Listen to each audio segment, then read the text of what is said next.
In the vast, scorching heart of the Pacific Ocean, the year was 1942. The sun beat down mercilessly, making the water glow like liquid fire. For the Allies, the war had become a desperate race against Japan's relentless advance. Strategic territories fell like dominoes into their hands, and each loss left a bitter taste and a growing sense of urgency. In the middle of this vast sea, hidden beneath a thick blanket of trees and nearly impenetrable vegetation, lay a small island called Guadalcanal. To many, it seemed merely a forgotten dot on the map, but to those commanding the war, it was a gateway to control of the Pacific. Japan had already begun transforming this island into a fortress, erecting an airstrip, a base that would allow its planes to dominate the skies and threaten Allied supply routes. This advance could not continue. Guadalcanal thus became the stage where the fate of thousands would be decided. Japan was not just building a runway, it was preparing a trap, a living jungle that would swallow men in sweat, blood, and terror. The Allies, feeling the weight of this threat, decided to counterattack. They knew that this dense jungle would be no mere battlefield, but a hell of suffocating heat, hungry insects, invisible diseases, and deadly enemies that moved in the shadows. It was their last hope of stopping the Japanese advance, their last chance to turn the tide in the Pacific. Thus began the Battle of Guadalcanal, a struggle that would become one of the bloodiest, most brutal and psychologically charged chapters of World War II. The Allies' hopes rested on this jungle that seemed intent on swallowing every man who dared set foot within it, and no one yet knew how many would survive to tell the tale. Then, with the stage set and the tension in the air almost palpable, came the moment that would change everything.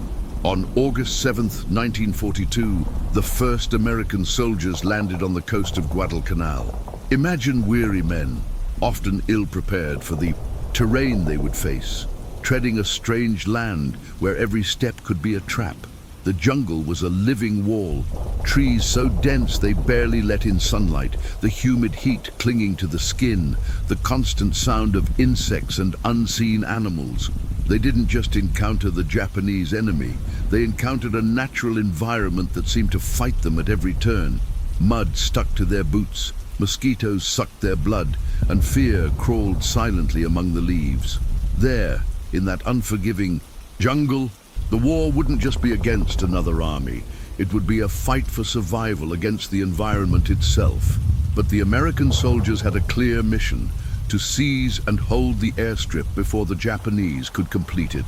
It was a race against time, against the jungle itself, and against an enemy who knew every inch of the terrain. An enemy who would not hesitate to attack at any moment, from any angle. And so, with hearts in their throats and weapons drawn, they began to fight the first battles on Guadalcanal. Battles that would prove far bloodier and more brutal than anyone could have imagined. As the days wore on and the psychological siege intensified, the Japanese resistance proved even more frightening. They weren't just soldiers, they were ghosts of the jungle, moving like shadows, silent, deadly, often attacking at night, when fear was most paralyzing. During the day, the Americans tried to advance, but their movements were slow and ponderous, as if the forest itself were holding them back. The vegetation was so dense that they often couldn't see beyond a few meters in front of them. The muffled sound of footsteps in the mud mingled with the buzzing of mosquitoes, a constant and invisible enemy, carriers of malaria that devastated the platoons more effectively than any rifle. But it was at night that the real terror began. The darkness on Guadalcanal was unusual. It was total, thick, suffocating, with no electric light, no moonlight beneath the canopy of trees. The soldiers were plunged into absolute darkness. Any noise, a snapping twig, a whisper of wind, a light splash on the water was enough to set hearts racing and trigger fingers racing, and the Japanese knew it. They attacked at night with mastery. They glided through the foliage, silent as predators. When they struck, it was fast, precise, and brutal. Knives cut through the darkness, bayonets tore through the silence, and screams, those indeed, echoed through the trees like a chorus of lost souls. Many soldiers awoke to the sound of comrades being stabbed just meters away. Others never even had a chance to wake up. The result was devastating. Exhausted, sleep-deprived, terrified men began to see things, hear voices in the forest. Sanity drained away, drop by drop, like the sweat that continually ran down their foreheads. And when the Japanese enemy didn't attack, the jungle continued its work. Water was scarce and contaminated. Food, often canned and spoiled by the heat, caused more. Illness, the nourishment. Men lost weight in a matter of days, their skin covered in sores, and fever took hold. Those who fell ill were sometimes left behind, not out of cruelty, but because carrying a feverish man through the jungle doomed the entire group. And all this amidst constant bombardment from the sky and sea, as the Japanese tried at all costs to regain control of the island. Planes dove in kamikaze attacks, gunboats swept the beaches, and each night could bring a new firestorm. It was a complete theater of war, where the stage was alive, hostile, and hungry for human flesh. The Guadalcanal jungle was not just the scene of the battle, she era the battle, and for many, it was the grave. While men fought desperately for every inch of land on Guadalcanal, another, equally fierce battle raged offshore in the vast and unpredictable Pacific Ocean. There, the deep, murky waters became the scene of colossal naval clashes, where the sound of cannons echoed for miles and the waves turned red.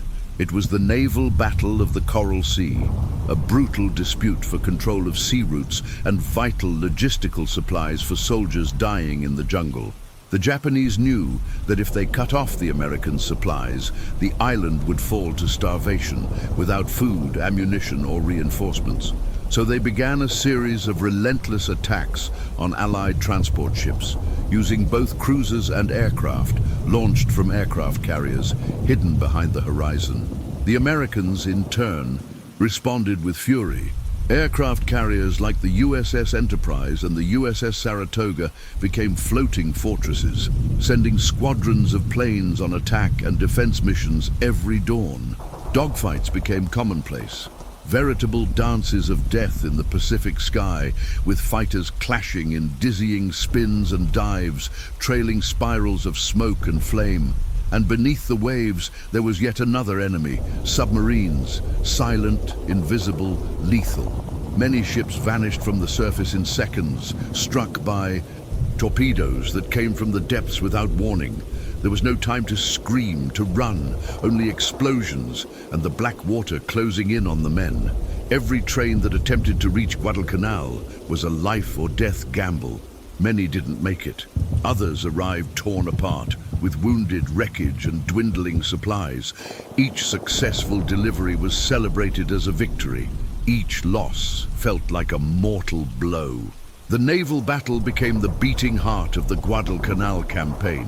Whoever controlled the sea controlled the island's fate, and at that moment, the Pacific was no longer just an ocean. It was a floating cemetery. As the sea burned and the skies roared with dueling planes, on the mainland of Guadalcanal, the most desperate contest was just beginning, and it revolved around a single strategic point, Henderson Field Airstrip. This strip of land, forcibly carved out of the jungle, had become the lung of the American resistance. Whoever controlled Henderson controlled the skies, and whoever controlled the skies had the power to crush troops, ships, and reinforcements. Therefore, both the Japanese and the Americans were willing to do anything, absolutely anything, to keep her under their control. During the day, the runway was an open furnace. Planes took off and landed with insane frequency. The Marines, covered in mud and sweat, worked like demons to keep the runway operational, often under direct attack from enemy bombers. Every hole made by a bomb was filled with whatever was available: planks, sandbags, even bodies. At night, the Japanese attacked with ferocity, Desperate infantry charges cut through the jungle toward the airstrip, emerging from the shadows with bayonets drawn and piercing screams. Waves of soldiers ran straight toward the American machine guns, suicidal attacks that cost hundreds of lives, but deeply undermined the morale of the defenders. With each charge, Henderson Field trembled. Sometimes the Japanese came so close that combat became hand-to-hand combat among the fuel barrels and burning plane wreckage. The ground was soaked with blood, and the smoke was thick enough to block out the sun. But even with the losses, the Americans held out. Every time the Japanese attempted to seize the airstrip, they responded with a desperate and fierce defense. Many soldiers said that the soul of war was in Henderson, and they weren't wrong. If Henderson fell, all of Guadalcanal would fall with him. The runway, crooked, potholed, and littered with bodies, continued to function, taking off and landing planes like a vital artery. It was more than an airfield. It was a symbol of resilience, a fine line between survival and total collapse. And with each day that it stood, the Japanese knew Guadalcanal was not theirs yet, but keeping Henderson Field running required more than bravery. It required supplies. And now, a new front in the battle emerged, the war for survival. Logistics on Guadalcanal were a nightmare.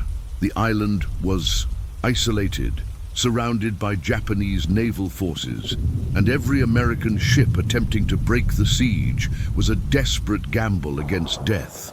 Without food, without ammunition, without medicine, there was no war that could be won. And so it was that Allied soldiers began to fight hunger with the same intensity they faced against the Japanese. Rations were rationed to the extreme. At times, men survived on a single can of beans or dry biscuits a day. To drink, they had to boil water from muddy puddles, and even then, many died of poisoning.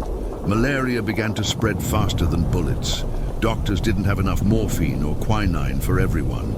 Men with fevers of 104 degrees shivered under dirty tarps, delirious, while grenades exploded and gunshots rang out all around them. There was no rest. There was no cure. The jungle, silent and indifferent, fed on the weak. The weakened bodies began to rot while still alive. Wounds become infected. Teeth fell out from lack of vitamins. And the eyes, the soldiers' eyes, revealed what the official reports would never show. The silent horror of dying without combat, simply waiting for death to come. Japanese convoys also faced difficulties. They created the so-called Tokyo Express, a nighttime transport system using fast destroyers to deliver men and supplies to the island. But these convoys arrived too late, with too little, and were often intercepted or sunk. Meanwhile, the Americans relied on the alligator convoys, slow, heavy, perfect targets. Each voyage was a challenge to the skies, the seas, and enemy submarines. When one of these ships managed to dock, it was as if life itself had conquered death for a day. This was the reality on Guadalcanal.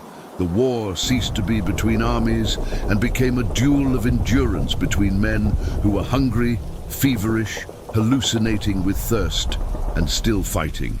Fighting because they knew if they fell there, everything would be lost. Amid the turmoil of World War II, few campaigns matched the brutality and unspeakable horror of the Battle of Guadalcanal. It wasn't just a military engagement.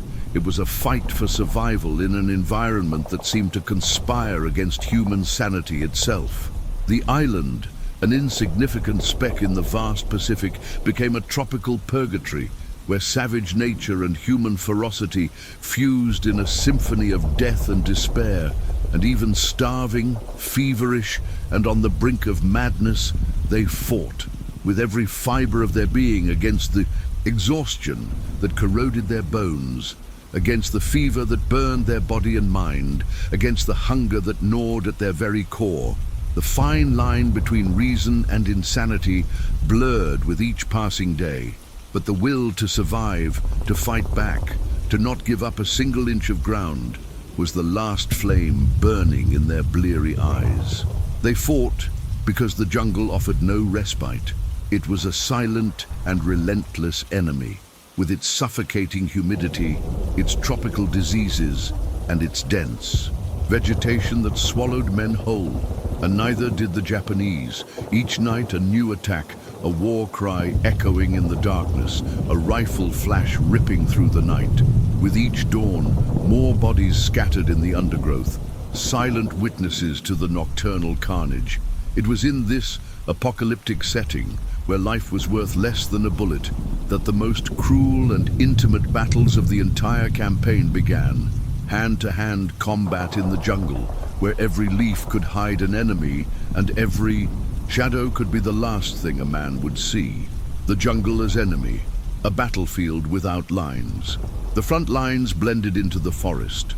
On Guadalcanal, there was no front per se, just a chaotic tangle of impenetrable vegetation, just thick, oppressive undergrowth, with its twisted, claw-like roots, its treacherous vines that clung to ankles, and knee-deep mud that sucked at every step. Humidity was a constant presence, a heavy blanket that suffocated and prevented anything from drying out. Uniforms molded, wounds festered, and the smell of decay, both from vegetation and bodies, permeated the air. Visibility was nearly nil, reduced to a few meters, turning each patrol into a Russian roulette. Sound was muffled by the density of the foliage. But paradoxically, every snap of a twig, every rustle of a leaf could signal the presence of an enemy. The jungle was a green labyrinth where orientation was easily lost and panic set in just as quickly. It was an enemy as lethal as bullets. And bayonets, decimating men with tropical diseases such as malaria, dysentery, and dengue fever, which weakened the fighters and made them easy prey for the invisible enemy. The visceral combat, man against man. And then, suddenly, screams. Screams ripped through the silence like lightning, announcing the arrival of terror. The Japanese appeared among the trees, ghosts of the jungle, often nearly naked, painted with mud and camouflaged by the darkness, armed with bayonets, swords, or even stones. They were masters of jungle combat, trained for infiltration and surprise attacks, with a ferocity bordering on fanaticism. The confrontations were visceral, brutal, with no room for strategy or compassion. Bayonets clashed, the metallic clang echoing in the night, hands against throats in a desperate fight for life, knives against faces in an intimate and bloody clash. There was no time to aim, no tactics, no commands. It was man against man, in a primal duel where the instinct to kill or be killed prevailed. The killing was savage, devoid of any trace of civility, a return to the most primitive barbarism. In certain parts of the forest, the humidity was so thick that the air felt greasy, sticky, and suffocating. Soldiers slipped on slippery roots, tripped over decaying bodies that the jungle was already beginning to reclaim, and fired aimlessly into the darkness, guided only by the sound of screams and gunfire. Grenades exploded inches from their faces, hurling shrapnel and earth, deafening and temporarily blinding the combatants. Screams of pain, fury, and insanity mingled with the sound of gunfire and explosions, creating a hellish cacophony that would haunt the survivors for the rest of their lives. The night and the madness. The unseen horror weapons frequently malfunctioned because of the mud and constant rain, which rusted and clogged them. So, everything was decided by brute force, by the brutality of hand-to-hand combat. Men grappled on the ground, slipping in the mud and blood, biting, choking, crushing skulls with rifle butts. And worst of all, this happened at night. The darkness was a veil that hid the horror but amplified the fear. Without seeing the enemy's face, every shadow, every movement, every sound became a threat. Often soldiers only realized they had killed an ally after feeling the warm blood on their arms and hearing the cry of a familiar name, a tragic and inevitable mistake in the chaotic darkness of the jungle. The line between friend and foe blurred, and paranoia set in, eroding trust and camaraderie. The legacy of Guadalcanal, trauma and indifference. The jungle seemed to watch everything with indifference, like a primordial monster feeding on human flesh. The trees, ancient and imposing, held the dead in their roots, their trunks silent witnesses to the tragedy. The mud swallowed them, transforming them into part of the earth itself. And the smell of death and blood fermented in the tropical heat, mixed with the sweet, putrid odor of decomposition, became part of their breath, a constant reminder of the imminent annihilation. It was a smell that would never leave those who survived, etched in their memories like a stigma. At this stage of the battle, no one emerged unscathed, physically or mentally. Physical wounds might heal, but the scars on the soul were deep and permanent. Guadalcanal was not just a battlefield, it was a trauma factory, a meat and mind grinder, a place where the limits of humanity were silently surpassed, beneath the veil of trees that stood there, unwavering, indifferent to human suffering. War neurosis, what we now know as post-traumatic stress disorder, PTSD, was an overwhelming reality, transforming men into empty shells, haunted by the horrors they witnessed and committed. And it was still far from over. The Guadalcanal campaign would stretch on for months, with each day bringing new trials and more bloodshed. But what happened in those humid, dark jungles would forever be etched in military history, a testament to human resilience in the face of hell and the ability of a hostile environment to shape the destiny of men and nations. Guadalcanal, a name that echoes with the sound of bayonets and war cries, was not just a theater of combat, but a laboratory of human endurance pushed to the extreme. In the heart of the humid and oppressive jungle, where disease and exhaustion were enemies as relentless as bullets, Japanese soldiers forged a legend of tenacity and sacrifice that would terrify their American adversaries. Even faced with this hell on earth, with scarce supplies, debilitating diseases, and the enemy's numerical and material superiority, the Japanese did not retreat. On the contrary, they launched what would become their trademark on Guadalcanal, the violent and insane nighttime counterattacks where each man advanced as if defeat itself were unacceptable. It was a relentless, almost supernatural resistance, rooted in a combat philosophy that valued honor above life and death in battle as the pinnacle of glory. The dance of night death, the terror of the banzai charges. These counterattacks came like avalanches of blood and steel, often preceded by absolute deafening silence. The Americans already knew when the jungle fell silent, when the cackling of birds and the buzzing of insects ceased, something terrible was coming. It was the omen of a storm of steel and flesh, and then, without warning, they appeared. Hundreds, sometimes thousands of Japanese soldiers emerging from the shadows of the forest, running through the trees with fixed bayonets, screaming like wild animals, hurling themselves at the American positions with a suicidal fury that defied military logic. The cry of banzai, 10,000 years, echoed through the darkness, a sound that would become synonymous with terror for the American Marines. It was not just an attack, but a manifestation of an unbreakable will to fight to the death. Some were wounded with improvised bandages and bodies emaciated from malnutrition, others feverish and on the verge of collapse, but all with a clear purpose: to kill until their last breath. They did not retreat. They did not surrender.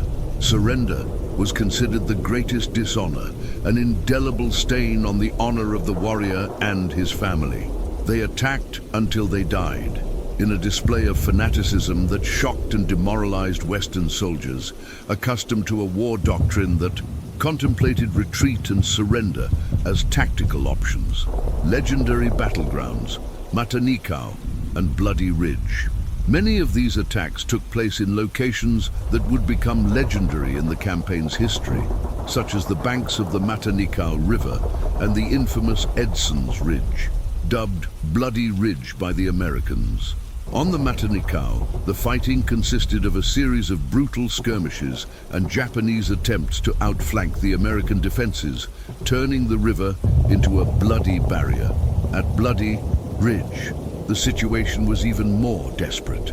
There, the Japanese, under the command of Major General Kiyotake Kawaguchi, advanced in relentless waves night after night, attempting to break through the American defenses with sheer manpower.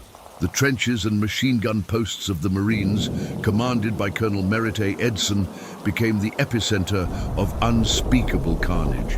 Each time they were repulsed, with catastrophic losses, they returned again and again, until the ground was soaked with blood and pieces of bodies covered the trenches, testifying to the ferocity of both sides. The American Marines, poorly fed, exhausted, and on constant watch, fired until their gun barrels were red hot, their hands burning from the heat of the metal. Some battles were so intense that soldiers fought to the last bullet, and then in the chaotic darkness, with knives, shovels, even their fists, in hand-to-hand combat that was the ultimate expression of desperation and brutality. The line between life and death was tenuous, decided in seconds of visceral violence. The psychological price, the forge of madness. Sleep was impossible. The distant sound of gunfire, the shouts of banzai, the constant expectation of an imminent attack, all conspired to steal sleep and sanity. It was impossible to think clearly, minds clouded by exhaustion and trauma. Each night, hell began anew, and with it, the erosion of the human psyche. Some soldiers began to develop nervous breakdowns, manifesting themselves in uncontrollable crying, hysterical screams, or desperately tearing out their hair, a futile attempt to relieve the unbearable pressure. Others fell into a trance, acting like automatons, as if their bodies were already there, but their souls had remained elsewhere in the jungle, lost in a limbo of horror and despair.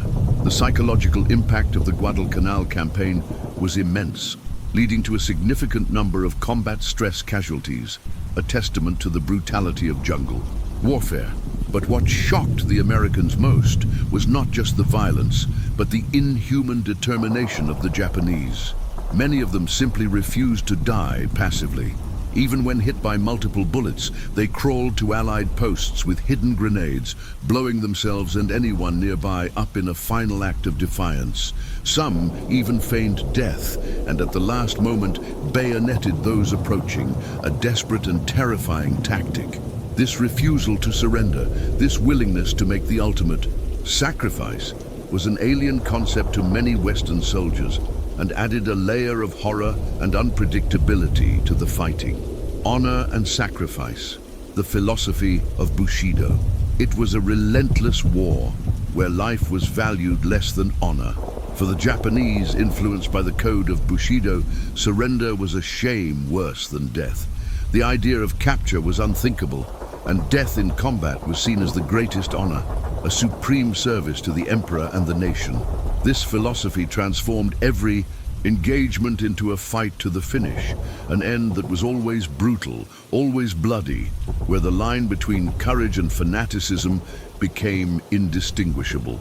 This mentality, though incomprehensible to the Allies, was the driving force behind Japanese resistance, making every inch of ground on Guadalcanal a costly and bloody conquest. And even with all the losses, with thousands of bodies scattered across the forest, they kept coming, as if Guadalcanal weren't an island, but an altar where the Japanese were willing to die, all of them, to prevent the Americans from gaining an inch more. The island became a symbol of Japanese resistance, a place where bravery and sacrifice were pushed to extreme limits, leaving an indelible mark on the history of World War II. The October Offensive of 1942, the Empire's last gasp on Guadalcanal, the island hell in the Pacific, remained a vast, open graveyard where human life ebbed away beneath the tropical sun and suffocating humidity. As the months passed, the brutality of the fighting and the inhumane conditions transformed the landscape into a scene of unspeakable horror. And yet, the Japanese offensive continued unabated. With each passing day, the inferno seemed to repeat itself, but a subtle yet devastating change was beginning to unfold. The Japanese, once seen as invincible, were beginning to lose control. Starvation, tropical diseases like malaria and dysentery, and physical and mental exhaustion were also beginning to hit their ranks with brutal force, eroding the discipline and fighting capacity that had previously seemed unshakable. Precarious logistics and American air and naval superiority were taking their toll, transforming the Emperor's once proud warriors into starving, feverish shadows. The desperate gamble, the great Henderson Field robbery. Even against this deteriorating backdrop, in one of the most devastating and bloody episodes of the battle, the Japanese launched a series of massive attacks in October 1942.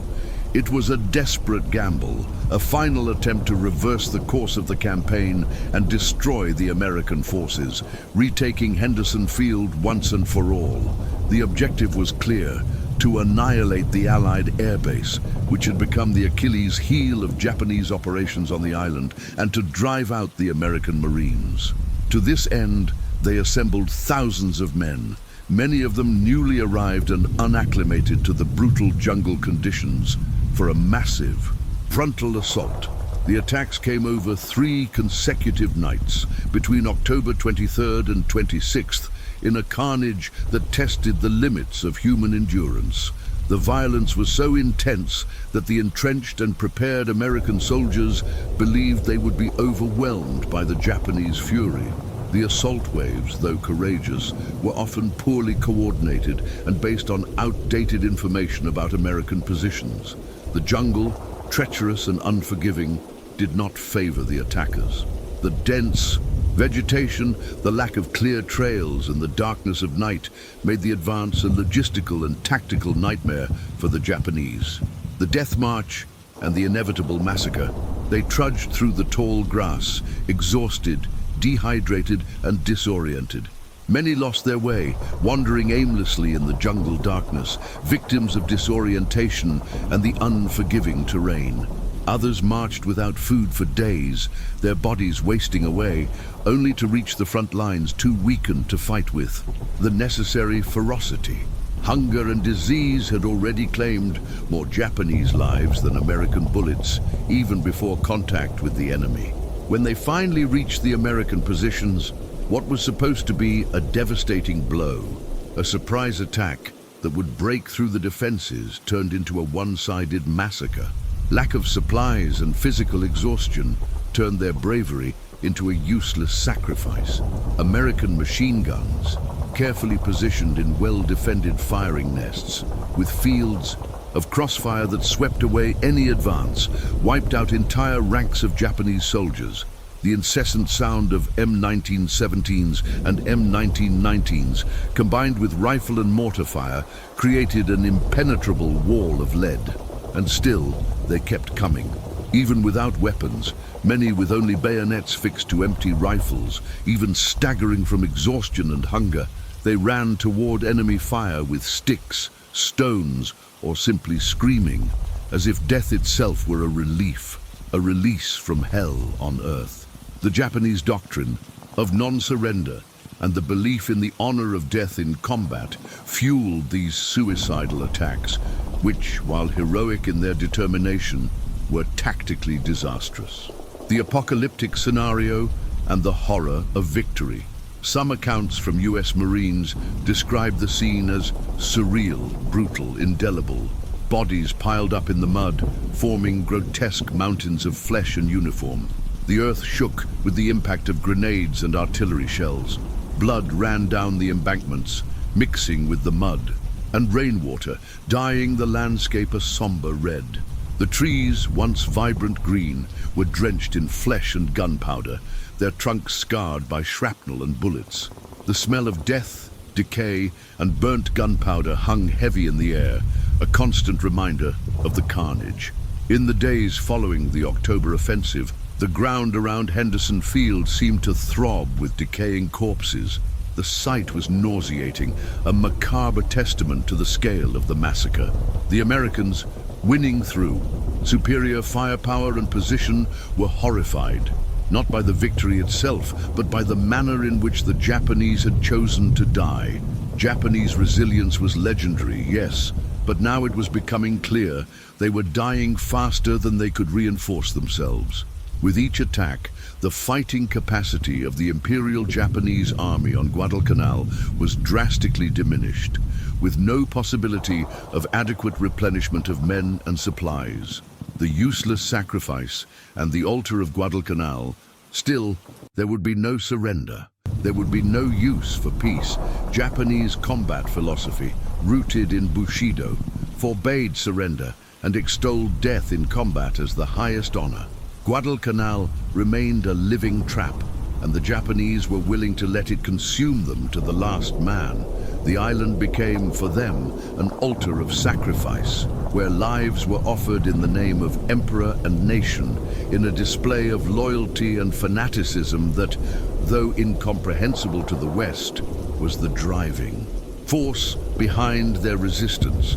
The October 1942 offensive, despite its resounding failure and catastrophic losses, solidified the reputation of Japanese soldiers as relentless fighters, willing to fight to the death, whatever the cost. The night terror of Guadalcanal, the battle for sanity. After the devastating attacks of October 1942, which left a trail of bodies and destruction around Henderson Field, a strange calm settled over the island of Guadalcanal. But it wasn't peace. It was the tense silence of exhaustion, disease, and the constant presence of death lurking in every shadow. The jungle, now covered with bodies in various states of decomposition, bloated and disfigured by the heat and humidity, became even more sinister. A vast open-air cemetery that exuded a putrid, unforgettable odor. And the nights, oh, the nights. The nights on Guadalcanal were pure psychological terror, an invisible battlefield where the human mind was the primary target.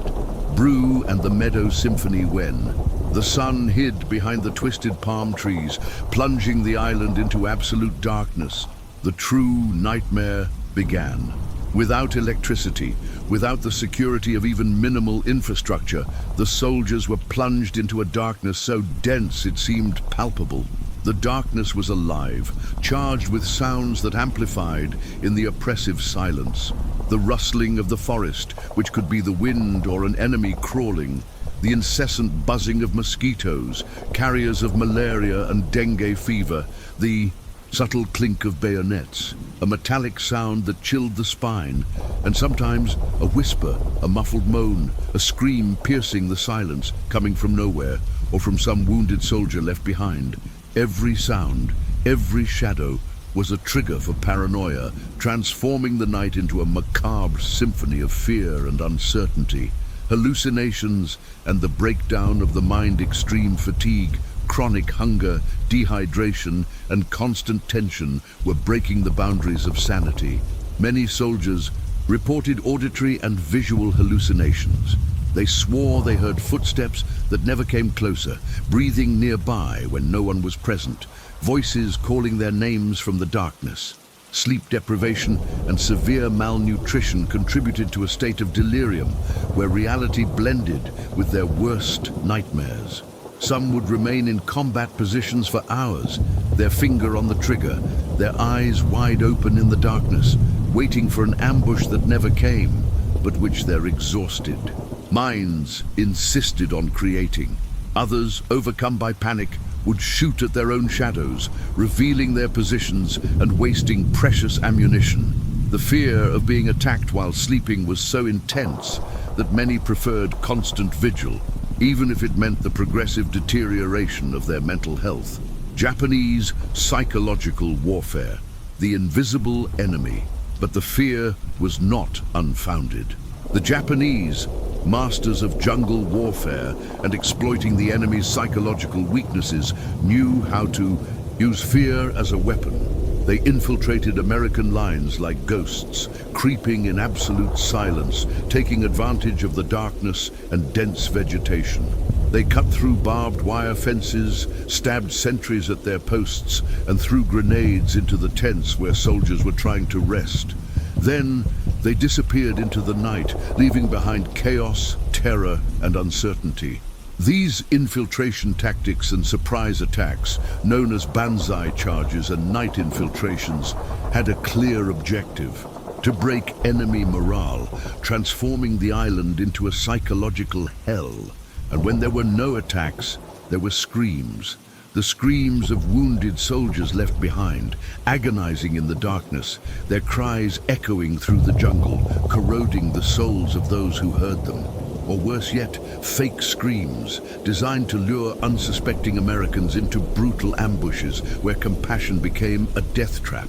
With each scream, each inexplicable sound, the tension rose and the line between reality and paranoia became ever more blurred. The price of constant vigilance, the loss of sanity. Few soldiers were able to sleep, and those who did were haunted by vivid and terrifying nightmares.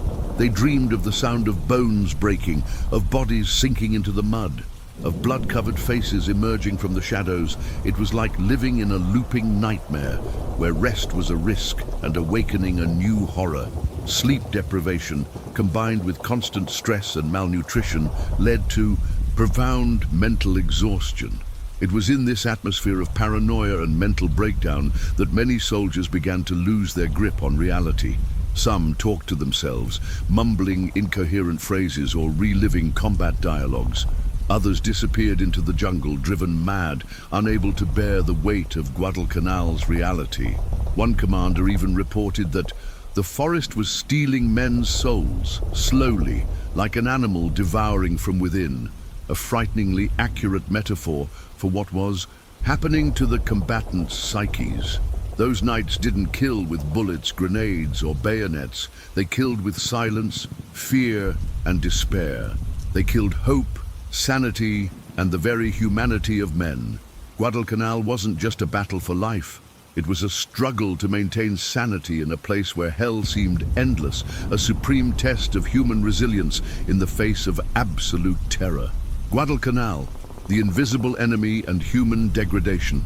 On Guadalcanal, the battle was not just against the Japanese enemy, brutal and relentless in its determination. There was an even more subtle and perhaps more efficient killer lurking in every shadow, every dewdrop, every humid jungle breeze. Because unlike bullets and bayonets, Guadalcanal's greatest executioners didn't need visible weapons. They were invisible, microscopic, but with a devastating power that surpassed any artillery or bombardment. The invisible plague, malaria, dysentery, and scurvy. With each new dawn, more men woke, or tried, to wake, with sunken eyes, yellowed skin, bodies covered in cold sweat and uncontrollable tremors. Malaria, transmitted by the mosquitoes that infested the island, swept through the ranks like a medieval plague, decimating more combatants than any direct confrontation. In a matter of hours, the strongest of the Marines, a giant of muscle and courage, could become a burden, a bag of bones, delirious at the bottom of the trench, unable even to lift his own rifle, fever consuming him from within. There was insufficient quinine, the main anti-malaria drug at the time, and medicines were scarce, rationed, and often ineffective against the virulence of tropical strains. Exhausted and overworked, doctors faced a harrowing dilemma. They didn't know what to treat first: the battle wounds, open and infected by humidity and dirt, or the sky-high fevers that led to delirium, or the uncontrollable diarrhea caused by dysentery, another frequent and devastating visitor of the jungle, which visibly dehydrated and weakened the men. Furthermore, scurvy, a disease caused by vitamin C deficiency, manifested itself in teeth falling out, bleeding gums, and wounds that wouldn't heal, transforming the soldiers into ghosts of their former selves. Men slowly wasted away, their eyes dull, their skin green from liver failure, their bodies becoming mere shells of their former vitality. Hunger and the degradation of survival. Drinking water was an unattainable luxury for many. Thirst, a constant torture, drove soldiers to drink from muddy puddles or streams contaminated by decomposing bodies, both human and animal. The consequence was almost always the same. They died days later, vomiting blood, their internal systems collapsing under the burden of bacteria and parasites. The food was no better. Expired rations, food spoiled by the heat and humidity, dented cans of grey meat that looked more like dog food when there was any. Often there was none, and hunger became a constant companion, gnawing at the insides and sapping willpower. The Japanese also suffered, and even more intensely. Cut off from the rest of the supply fleet, abandoned by Tokyo, which prioritized other battlefronts, the imperial soldiers resorted to eating leaves, tree bark, roots, and even insects to survive. Malnutrition was endemic, and hunger led to desperate acts. Some reports, though difficult to fully confirm, tell of cases of cannibalism among isolated units. Men who, maddened by hunger and desperation, devoured the corpses of their own comrades or enemies to try to survive another day in the jungle that had already doomed them. The line between humanity and bestiality blurred under the pressure of extreme survival. The smell of death and the indifference of the jungle. The smell of disease and death was constant, an omnipresent presence permeating the air, mixed with the sweet sourness of fever, the fetid stench of open wounds and the putrid odor of decay. The air in certain parts of the island felt like an invisible curtain of putrefaction. It was a smell that clung to skin, clothes, and memories, a constant reminder of the fragility of life and the imminence of annihilation. The jungle was winning, not with gunfire or explosions, but with the slow, inexorable degradation of the human body. It was a silent but relentless enemy, making no distinction between Americans and Japanese, taking lives with equal indifference. But cruelest of all was the way the disease killed silently, without honor, without combat, without resistance. Men simply faded away, their bodies surrendering to the invisible invasion of parasites and bacteria. The night before, they were manning a machine gun, fighting with their last ounce of energy, and the next morning, they lay dead in the fetal position, hugging their own helmets, their faces contorted in a final agony. Guadalcanal turned warriors into ghosts before they even died, draining them of life and purpose, leaving only empty shells behind. Because there, the enemy wasn't just the other army, it was the body itself, slowly consumed by the island, an internal battle waged in silence, where defeat was inevitable and victory an illusion. Guadalcanal became a symbol of nature's ability to impose itself over human will, a grim reminder that, under certain conditions, the environment can be the most lethal of adversaries. The turn of the tide, reinforcements arrive, and hope amid chaos, amid the brutal chaos that was Guadalcanal. Where men were dying from bullets, disease, and despair, a faint but persistent light began to shine on the horizon for the American soldiers, the gradual but crucial arrival of reinforcements and supplies. In an environment where survival was measured in days and hope was as scarce a resource as ammunition, the sight of friendly ships on the horizon represented more than just logistical support. It was the promise that they were not alone, that the nation they fought for had not forgotten them. The Tokyo Express Challenge and the battle for the sea. The resupply process was slow, dangerous, and excruciatingly difficult. The island remained surrounded by Japanese naval and air forces, which, despite their losses, still controlled the waters around Guadalcanal, especially at night. American supply convoys had to navigate a deadly corridor, dodging daylight aerial bombardments, attacks by lurking submarines, and the nighttime ambushes of the so-called Tokyo Express.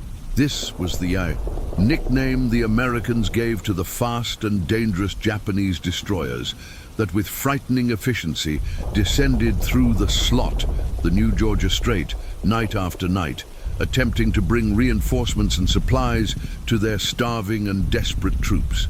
Each voyage of the Tokyo Express was a demonstration of Japanese tenacity, but also a race against time, as they could only operate under cover of darkness before American planes from Henderson Field could take off at dawn. The Heist naval battles that followed were some of the fiercest and most confusing of the entire Pacific War. Battles like Cape Esperance and the Battle of Guadalcanal were chaotic and bloody encounters where ships from both sides faced off at close range in the darkness, often resulting in terrible losses for both. But despite the setbacks and the high cost, the US Navy, with its growing industrial capacity and determination, managed to break the blockade and ensure that the lifeline to Guadalcanal was not cut. The breath of hope, the arrival of men and supplies. The arrival of these reinforcements was a breath of hope for the exhausted and battle-weary men. The sight of fresh soldiers with clean uniforms and faces unmarked by jungle trauma was an incalculable morale boost. New Marines and later US Army soldiers landed, bringing not only physical strength and additional firepower, but also renewed morale, stories from home, and the certainty that the tide of war was slowly turning in their favor. The arrival of units like the Army's 164th Infantry Regiment was a milestone, demonstrating the US commitment to holding the island at any cost. Doctors and medical personnel brought essential medicines, such as quinine, to combat malaria, and established better organized field hospitals capable of treating not only the combat wounded, but also victims of the tropical diseases that ravaged the garrison. Naval engineers, the Seabees, worked tirelessly to repair and expand Henderson Field, often under enemy fire, ensuring that the airstrip could operate in almost any conditions, and that Cactus Air Force planes could continue arriving, taking off, and defending the island from Japanese air attacks. With each plane that landed, each box of ammunition unloaded, each soldier who stepped onto dry land, the balance tipped a little more in favor of the Allies. The reorganization and the shift in the balance of power. These arrivals were crucial for the American resistance to reorganize, strengthen its defenses, and most importantly, shift from defense to offense. With more men and resources, American commanders were able to plan and execute more ambitious counterattacks, pushing the Japanese deeper into the island and relieving pressure on the Henderson Field perimeter. With each reinforcement, confidence grew. Even with the hostile environment and the bloody battles that lay ahead, the soldiers felt they were beginning to gain ground, not only physically, but also in the psychological warfare that the jungle imposed. The sense of abandonment and despair began to be replaced by renewed determination and belief in ultimate victory. Still, each incoming ship was a race against death, a calculated risk worth taking, because without these fresh forces, ammunition, food, and medicine, the battle on Guadalcanal could have ended much sooner in a catastrophic defeat for the Allies. The arrival of reinforcements not only changed the course of the battle, but also the hope of those men who, day after day, refused to be swallowed by the jungle. It was logistics, as much as bravery, that sealed the fate of Guadalcanal, and, by extension, that of the Empire of Japan in the Pacific itself. The naval battle of Guadalcanal, the decisive confrontation in the waters of the Pacific, while American soldiers regrouped and fortified on land, battling a relentless enemy and the inhumane jungle conditions. The conflict on Guadalcanal reached a new level in the vast and treacherous ocean surrounding the island. In November 1942, a series of naval engagements culminated in a decisive battle that would go down as one of the bloodiest and most strategically vital engagements of World War II, the Naval Battle of Guadalcanal.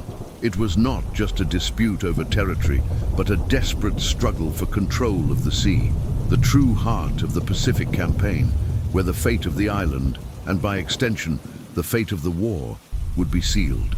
The struggle for naval dominance, the heart of the campaign. The Japanese, with their aggressive naval doctrine and the pressing need to resupply their exhausted and starving troops on Guadalcanal, knew that without naval dominance, Their forces on the island would be irretrievably doomed. American air superiority, based at Henderson Field, made daytime supply operations virtually impossible. Therefore, the Imperial Japanese Navy sent a powerful fleet, including battleships, cruisers, and destroyers, to attempt to break the American siege, silence Henderson Field, and deliver soldiers and supplies to regain the initiative on the island. The objective was clear: a crushing naval victory that would allow the landing of massive reinforcements and the annihilation of American forces on land. On the other side, the United States fleet, though still outnumbered in some ship categories, was ready to block the passage at any cost. Commanders like Admiral William F. Halsey and Rear Admiral Daniel J. Callahan knew that the loss of Guadalcanal would be a devastating blow to Allied morale and strategy in the Pacific.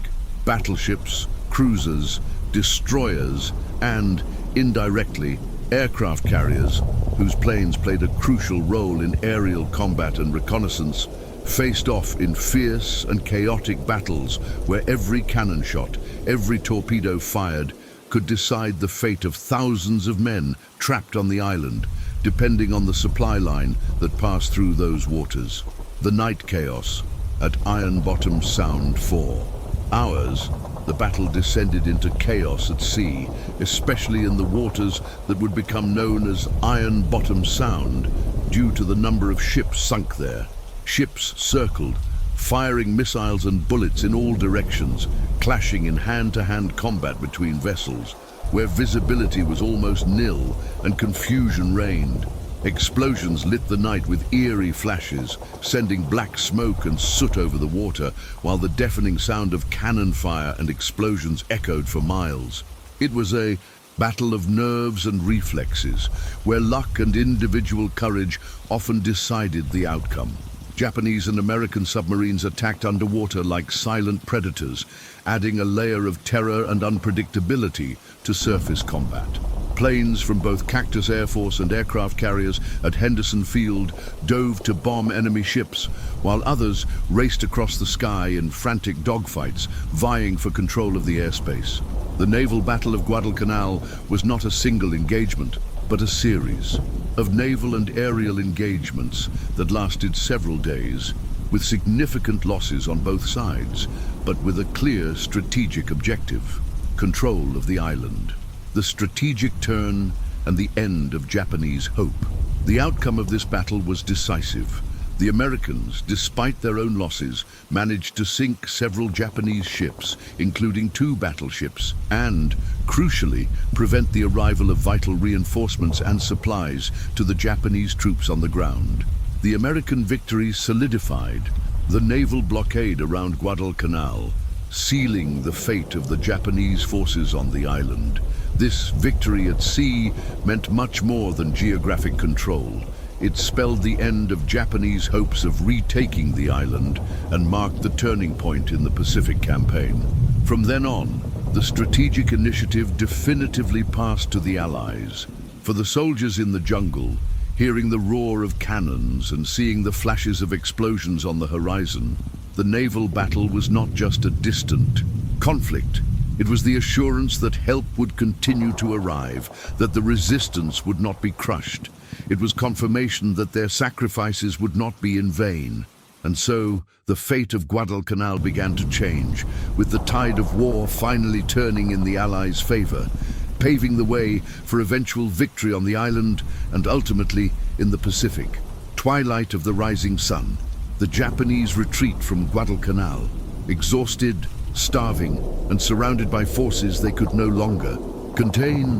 The Japanese soldiers on Guadalcanal finally began to grasp the harsh reality. The battle was irretrievably lost. The dream of conquering and holding Guadalcanal, that treacherous jungle that had swallowed thousands of men and ships, was beginning to turn into a nightmare for the empire of the rising sun, a nightmare from which there was no awakening. After months of relentless attacks, with supply lines cut and reinforcements virtually impossible to obtain due to growing Allied naval and air superiority, The Japanese armies on the island entered a state of slow and painful collapse, a prolonged agony that claimed lives without the glory of combat. The inevitable decision, Operation K. Despite Japanese military doctrine, which valued fighting to the last man and surrender as the greatest dishonor, the brutal reality of Guadalcanal forced the Imperial High Command to make an unthinkable decision: withdrawal. In December 1942, with the forces on the ground, on the brink of annihilation from starvation, disease and combat, and after the decisive naval battle of Guadalcanal in November, which sealed the fate of the supplies, the Japanese leadership recognized the futility of continuing the campaign. Thus, Operation K was planned, a strategic and complex withdrawal aimed at evacuating the remaining troops from the island. This operation, begun in January 1943, was one of the most successful military withdrawals in history, demonstrating the Japanese ability to execute complex maneuvers under extreme pressure. However, the retreat, when it finally came, was not a gesture of surrender or an orderly retreat in the traditional sense. It was a desperate flight, a bloody and chaotic retreat, marked by disorganization and unspeakable suffering. Weakened soldiers, some barely able to walk, dragged themselves through the mud and dense vegetation, leaving behind their dead and wounded, who were abandoned to the mercy of the jungle or American patrols. The priority was evacuation, and individual lives were a minor detail compared to the need to save what remained of the fighting force. The collapse of Japanese forces. The collapse of the Japanese forces on Guadalcanal was multifaceted. Starvation was as lethal an enemy as American bullets. With supply lines cut, Japanese soldiers were reduced to a diet of leaves, roots, and, in extreme cases, cannibalism, as mentioned above. Disease, especially malaria and dysentery, decimated the ranks, turning strong men into walking skeletons, unable to fight or even move.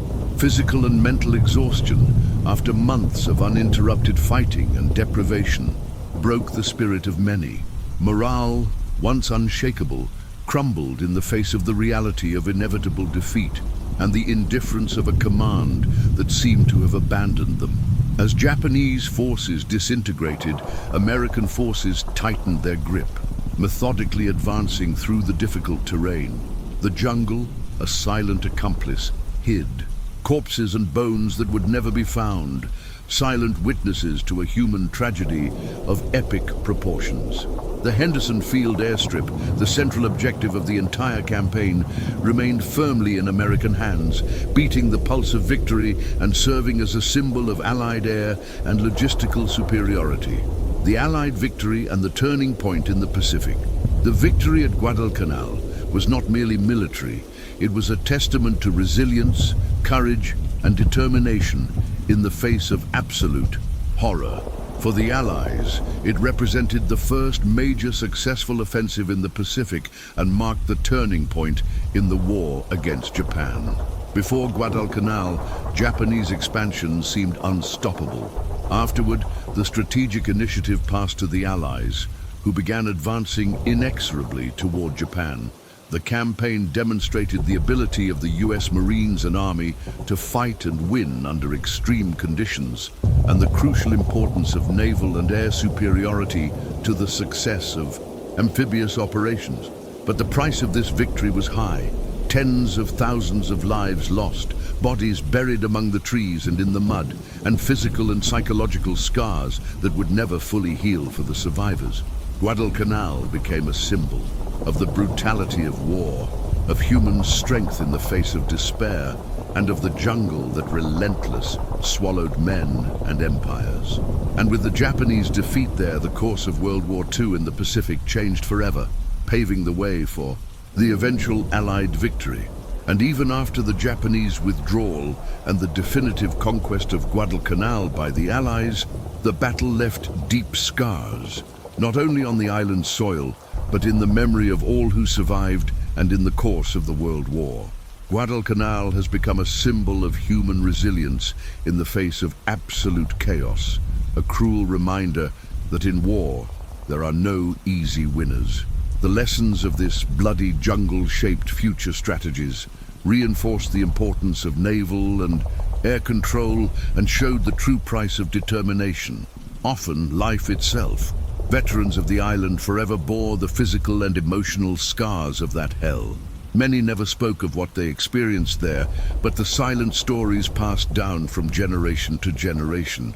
Guadalcanal was not just a battle, it was the beginning of the turning point in the Pacific, the point where the tide finally turned for the Allies. And while the palm fronds continue to sway over those who never returned, the jungle that swallowed men remains an eternal reminder of the cruelty, courage, and sacrifice that defined World War II. This is the story of the Battle of Guadalcanal, the jungle that swallowed men.